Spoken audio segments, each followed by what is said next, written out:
Merci beaucoup. Est-ce que nous pouvons d'abord acclamer pour les oratrices du jour?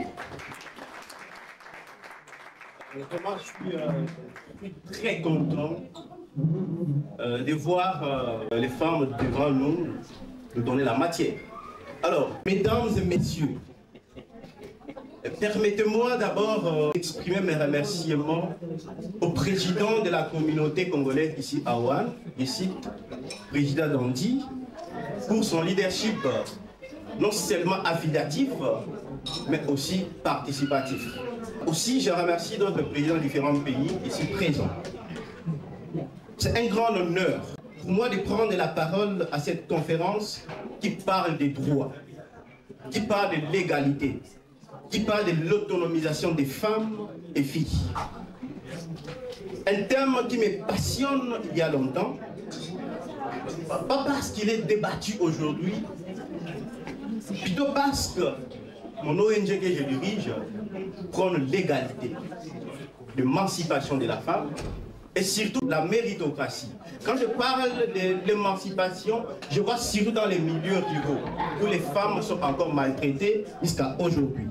Il est impératif de prendre part à cette noble initiative. Il est impératif de s'asseoir tous, sans discrimination, hommes et femmes, autour d'une table, prendre des décisions pour le monde africain que nous voulons demain.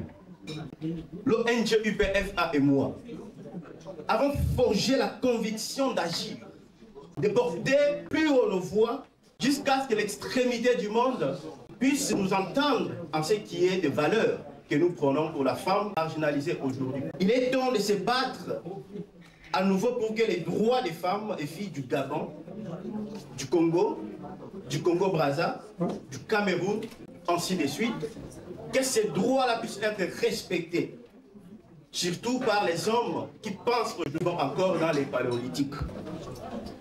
En créant cette ONG, nous voulons résoudre les problèmes qui traversent les femmes rurales et urbaines aussi. Nous envisageons multiplier des centres de formation en coupe et couture et en alphabétisation dans plusieurs provinces de la RDC bien sûr, pourquoi pas toute l'Afrique, bref le pays membre. Nous envisageons promouvoir à l'éducation, à la liberté, ainsi qu'à l'autoprise en charge des femmes rurales. Venez donc, portons nos voix jusqu'aux extrémités du monde, jusqu'à ce que vos droits ne soient plus une succession des aspirations inachevées ou qui ne verront jamais le jour.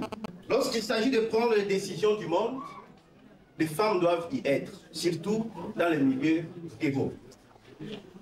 Ici, je rends les vibrants hommages aux femmes qui ont eu à impacter l'histoire de l'Afrique. Je ne vais pas les énumérer car mes prédécesseurs ont eu à toucher là-bas. Mesdames et messieurs, ne restez pas silencieuses et surtout aux dames face à ceux qui piétinent vos pieds aujourd'hui au risque de piétiner vos cœurs demain. Vraiment, il n'y a pas à torpiller là-bas. Je vous invite à vous rejoindre dans ces combats d'autonomisation de la femme. Je vous invite donc, mesdames et messieurs, surtout mesdames, de la diaspora, à nous rejoindre pour qu'ensemble défendons vos droits sans relâche. Et enfin, il est grand temps de se mettre en cadre pour réaliser des ambitions communautaires. Ainsi dit, du fond de mon cœur, je vous remercie.